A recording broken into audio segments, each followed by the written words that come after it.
हाँ जी बेटा, तो अब मैं आपको नेक्स्ट टॉपिक बता रहा हूँ। ये है कंडीशन फॉर सस्टेन्ड इंटरफेरेंस।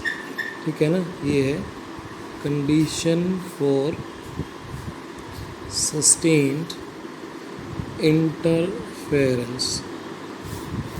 इसमें क्या होगा, सस्टेन्ड इंटरफेरेंस का मीनिंग ये होता है कि ऐसा ना हो कि आपने, ठीक है, सोर्स सिंगल ले लिया, मोनोक्रोमेटिक सोर्स है आपका, 2 स्लिट आपने लगा दी और यहाँ स्क्रीन के ऊपर आपको कंस्ट्रक्टिव और डिस्ट्रक्टिव यानी ब्राइट और डार्क इंटरफेरेंस पैटर्न मिल भी रहे हैं, पर ऐसा ना हो कि थोड़ी देर बाद जो उनकी इंटेंसिटी है वो वीक हो जाए या कम हो जाए या अपने आप को मेंटेन ना कर पाए, सस्टेन ना हो। ठीक है ना, इस तरह की अगर आपके पास पैटर्न है, या आप ऐसा कह दीजिए कि विद रिस्पेक्ट टू टाइम अगर आपका पैटर्न एज इट इज़ रहता है, सस्टेन रहता है, मेंटेन रहता है, तो आपका जो पैटर्न है वो क्या है, सस्टेन्ड इंटरफेरेंस है।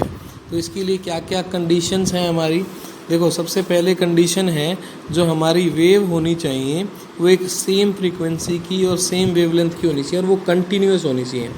Continuous, same frequency and same wavelength, continuous होनी चाहिए जो हमारा सोर्स होना चाहिए।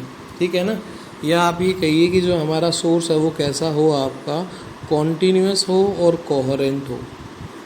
ठीक है ना, कोहेरेंट या कोहेरेंट एंड कॉन्टीन्यूस सोर्स होना चाहिए। ठीक है ना, और ज़्यादा बेहतर, और एक और आपको बात बोलूं कि इनका जो एम्पलीट्यूड है ना, जो 2 अलग अलग सोर्सेज आपके आ रहे हैं, इन दोनों का एम्पलीट्यूड जो है अगर सेम होगा तो कंट्रास्ट जो है वो अच्छा बनेगा। ठीक है ना, एक अच्छा रिजल्ट हमें मिलेगा। उसके बाद अगर मैं नेक्स्ट आपके पास बात करूं कि अगर आपको फ्रिंज विड्थ एक सफिशिएंट चाहिए तो जो डिस्टेंस है ना कोहेरेंट सोर्स का वो स्मॉल होना चाहिए between the source and screen. यानी आप ये कहिए, देखो बीटा इज इक्वल टू, मैंने आपको बताया लैम्डा डी बाई डी। ये आपको फॉर्मूला अभी मैंने लास्ट लेक्चर में, आई थिंक ये वही पेज है, हमने अभी डिस्कस किया था, बिल्कुल ये आया था, beta is equal to lambda D by D. ठीक है ना, तो वही बात मैं आपको बोल रहा हूँ, अगर आपको अच्छा फ्रिंज विड्थ चाहिए ना तो ये ज़्यादा रखो और ये कम रखो, तो आपको फ्रिंज विड्थ भी जो है वो क्या मिलेगा, अच्छा मिलेगा। तो मेन तो ये है कि कॉन्टीन्यूस कोहेरेंट सोर्स होना चाहिए, एम्पलीट्यूड आपका सेम होना चाहिए, और अच्छी फ्रिंज विड्थ अगर आपको चाहिए तो उसके लिए distance between the source and screen ज़्यादा रखिए and distance between the slits जो है वो कम रखिए। ठीक है ना, बस ये कुछ बातें हैं सस्टेन्ड इंटरफेरेंस पैटर्न के लिए। अगर इसका हम ग्राफ पे डिस्कस करें या ग्राफ बताऊं आपको मैं, या डायग्रामेटिकली बताऊं, तो देखो आपको जो मैक्सिमम इंटेंसिटी मिलती है, देखो आपको याद होना चाहिए इंटेंसिटी का जो फॉर्मूला बताया था वो क्या, I1 + I2 + 2√I1 I2 cos phi, ये फॉर्मूला था। अभी अभी मैंने बोला कि हमें सस्टेन चाहिए। ठीक है ना, तो सस्टेन इंटरफेरेंस पैटर्न के लिए जो इंटेंसिटी है वो सेम होगी, और इंटेंसिटी डिपेंड करती है एम्पलीट्यूड पे, इंटेंसिटी डिपेंड करती है एम्पलीट्यूड पे।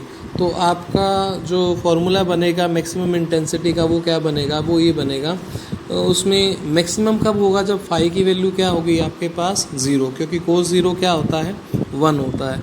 तो ये क्या बन जाएगा, I1 + I2 + 2I1 I2।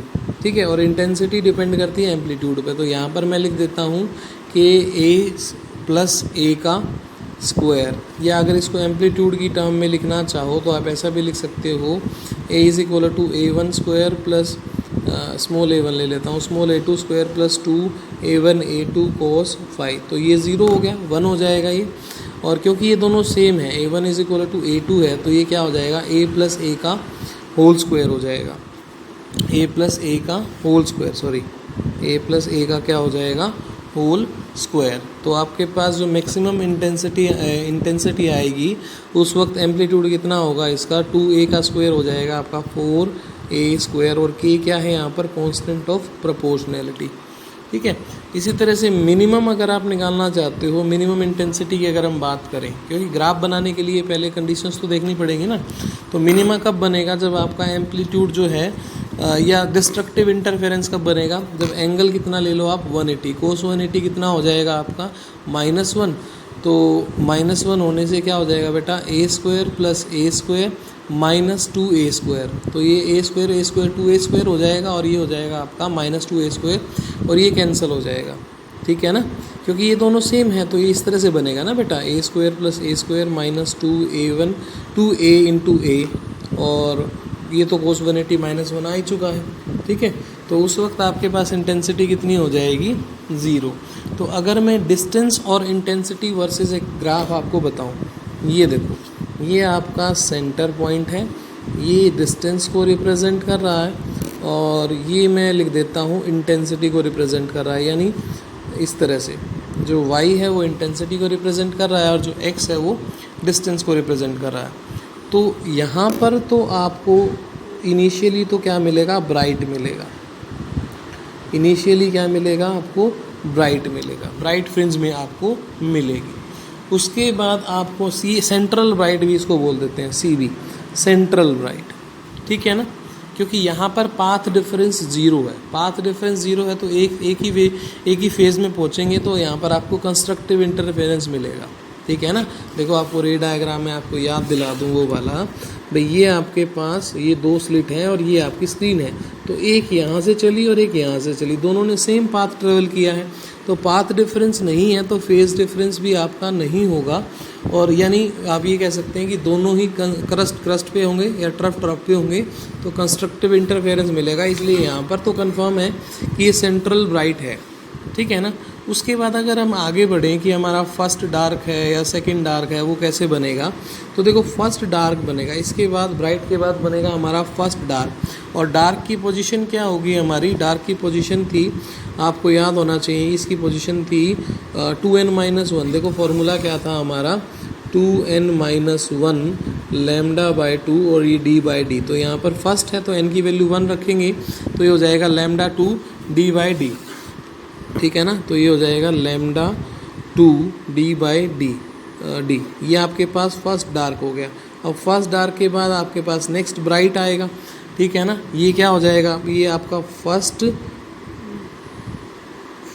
Dark, उसके बाद ये सेम रहेगा, ज़्यादा ऊपर ले गया मैं, ये आपका हो जाएगा फर्स्ट ब्राइट। अब फर्स्ट ब्राइट की पोजीशन क्या थी, n लैम्डा था ना बेटा, n लैम्डा, यानी ये क्या हो जाएगा आपका, अब यहाँ पर आप देखो आपका फॉर्मूला था n लैम्डा, और x की वैल्यू क्या थी आपके पास, x की वैल्यू थी d,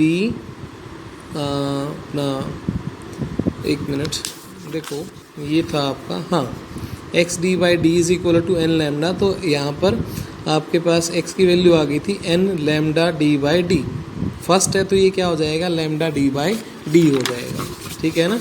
फर्स्ट है तो ये हो जाएगा आपका लैम्डा d/d। इसी तरह से फिर ये सेकंड डार्क आएगा, फिर ये सेकंड ब्राइट आएगा, इसी तरह से सेम आपका लेफ्ट हैंड साइड में भी आगे बढ़ेगा इस तरीके से, लाइक दिस, ठीक है ना। तो ये आपका इस तरह से पैटर्न रहेगा, ये फर्स्ट डार्क, ये फर्स्ट ब्राइट, ये सेकंड डार्क, ये second bright and so on. इस तरह से आपका ये पैटर्न आपको मिलेगा, ठीक है ना। ये लैम्डा d/d है। देखो ये आधा, ये एक, तो यहाँ डेढ़ होगा। डेढ़ का मतलब क्या होगा, 3/2 लैम्डा d/d।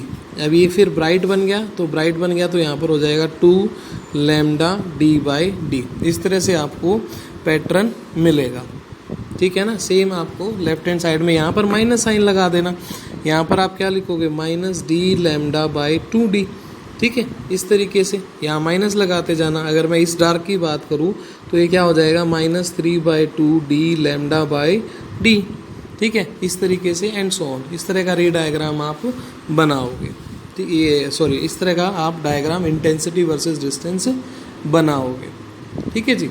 अब अगर हम नेक्स्ट एक चीज़ मैं आपको और बताऊं, यहाँ पे देखो नेक्स्ट पेज ले लेता हूँ,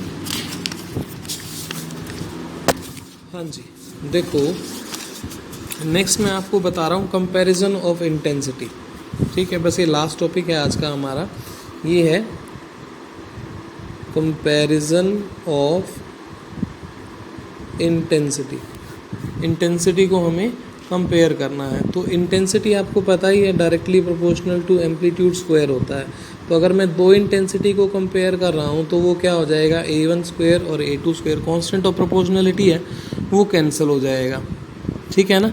और अगर इसको मैक्सिमा और मिनिमा की टर्म में लिखें तो मैक्सिमा क्या होता है आपका, देखो मैक्सिम अगर मान लो आपके पास दो इंटेंसिटी है I1 और I2 और इसका एम्पलीट्यूड A1 है, इसका एम्पलीट्यूड A2 है, तो मैक्सिमा क्या होगा जब ये दोनों ऐड हो जाएंगी, और मिनिमा क्या होगा जब दोनों सब्ट्रैक्ट हो जाएंगी। सीधी सी बात है, ठीक है ना। तो आई मैक्स अगर मैं लिखूँ यहाँ पर तो वो क्या हो जाएगा A1 + A2 का स्क्वायर, और आई मिनिमम क्या हो जाएगा आपका, ये हो जाएगा A1 - A2 का स्क्वायर। इस तरह से इंटेंसिटी मैक्सिमा और मिनिमा।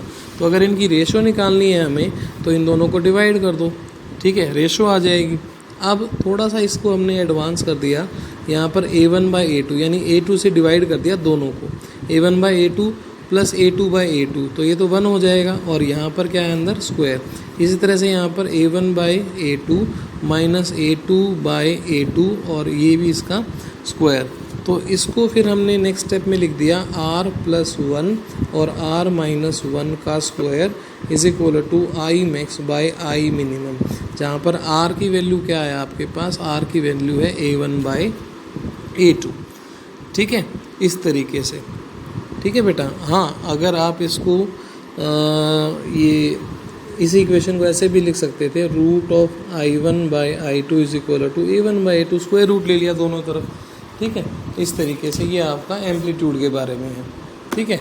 और एक चीज़ और क्या, विड्थ ऑफ स्लिट। ये कई बार क्वेश्चन आ जाता है रेशियो से रिलेटेड कि विड्थ ऑफ स्लिट को अगर आप कम या ज़्यादा करोगे, विड्थ ऑफ स्लिट को अगर आप कम या ज़्यादा करोगे तो उससे इंटेंसिटी पर क्या इफेक्ट पड़ेगा। यहाँ पर मैं विड्थ की बात कर रहा हूँ, सेपरेशन की बात नहीं कर रहा हूँ, ये आप समझें। विड्थ ऑफ स्लिट यानी ये जो स्लिट हमने 2 स्लिट लगाई थी, इनकी विड्थ को अगर मैं कम या ज़्यादा करता हूँ तो उससे क्या फ़र्क पड़ेगा, तो वो डायरेक्टली प्रोपोर्शनल है। विड्थ ऑफ स्लिट 1/विड्थ ऑफ स्लिट 2 = इंटेंसिटी ऑफ 1/इंटेंसिटी ऑफ 2, और इंटेंसिटी किसके प्रोपोर्शनल है, A1² A2², ठीक है ना। तो इस तरह से ये आपका एक फार्मूला बन गया जो आपको हेल्प करेगा न्यूमेरिकल बनाने में, ठीक है। मैं इससे रिलेटेड कुछ न्यूमेरिकल्स दूंगा आपको, आप वो करके देख लेना। और एक क्वेश्चन है आपके लिए, वो क्या कि अगर मैं मोनोक्रोमेटिक